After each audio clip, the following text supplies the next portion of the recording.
યાર વજન થોડું વધી ગયું છે તો વિચારું છું કે જે સવારનો નાસ્તો છે ને એ કરવાનું બંધ કરી નાખું. હવે સવારે નાસ્તો નહીં કરું અને આખો દિવસ થોડી ભૂખી રહીશ ને તો મારું જે વજન છે એ ફટાફટ ઘટી જશે. જો તમે પણ આવું વિચારો છો ને તો તમે સૌથી મોટી ભૂલ કરી રહ્યા છો. કારણ કે જે આપણું શરીર છે એને સવારનો જે નાસ્તો છે એ તો ફરજિયાત આપણે આપવો જ પડશે, નહીં તો તમારું શરીર ઘણા બધા રોગોનું ઘર બની શકે છે. હવે લંચ અને ડિનર કરતાં પણ મહત્વનો સવારનો નાસ્તો છે, એટલે સવારનો નાસ્તો તમારે ભૂલથી પણ ક્યારેય પણ સ્કીપ ન કરવો જોઈએ. તો આજના વિડીયોમાં આપણે એ ચર્ચા કરી લઈએ કે સવારનો નાસ્તો સ્કીપ કરવાથી આપણા શરીરમાં કઈ 5 મોટી બીમારીઓ થઈ શકે છે અને સવારે નાસ્તો કરવાનો જે સાચો સમય છે એ કયો છે. હવે આ બધું જાણવું હોય તો આજનો આ વિડીયો આખો જોઈ લેજો.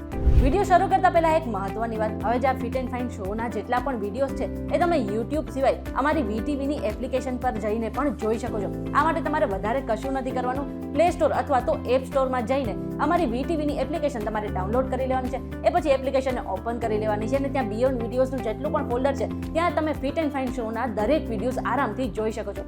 હવે આપણે વિડીયોને આગળ વધારીએ.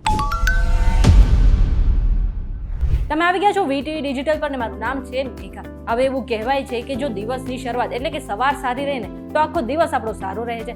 પરંતુ અત્યારે ભાગદોડ ભર્યા જીવનમાં આપણે જે સવારનો નાસ્તો છે એને જ આપણે સ્કીપ કરી નાખતા હોય છે અને આને જ કારણે આપણા શરીરમાં ઘણા બધા પોષક તત્વોની ઉણપ થઈ શકે છે. આટલું જ નહીં, તમે જે રાત્રે ડિનર કરો છો અને એ પછી આખી રાત આપણે કશું નથી ખાતા અને સવારે ઉઠીને જો આપણે નાસ્તો પણ સ્કીપ કરી નાખીએ છીએ ને તો આપણા શરીરમાં જે એનર્જી છે એ લો રહેશે અને આખો દિવસ આપણે થાક પણ લાગી શકે છે. અને આટલું જ નહીં, જો તમે સવારનો નાસ્તો લાંબા સમય સુધી સ્કીપ કરો છો ને તો તમારા શરીરમાં 5 બીમારીઓ પણ થઈ શકે છે અને આ 5 બીમારીમાંથી પહેલી બીમારી છે ટાઈપ 2 ડાયાબિટીસ.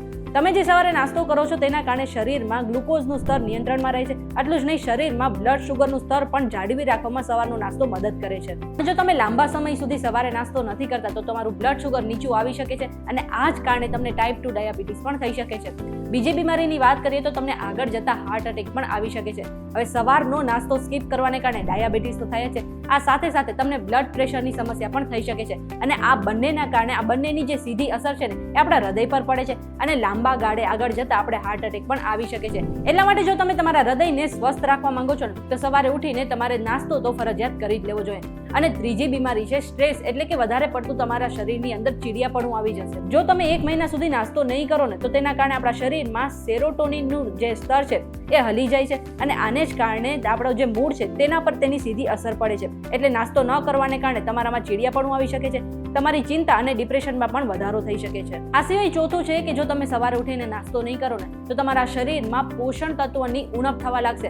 હવે જે સવારનો નાસ્તો છે એના કારણે તમારા શરીરમાં ઘણા બધા ખનિજો મળે છે, ફાઈબર મળે છે અને પ્રોટીન પણ મળે છે. પણ જો તમે એ જ નાસ્તો સ્કીપ કરી નાખો છો તો તેના કારણે તમે આગળ જતા લાંબા ગાળે બીમાર પણ પડી શકો છો.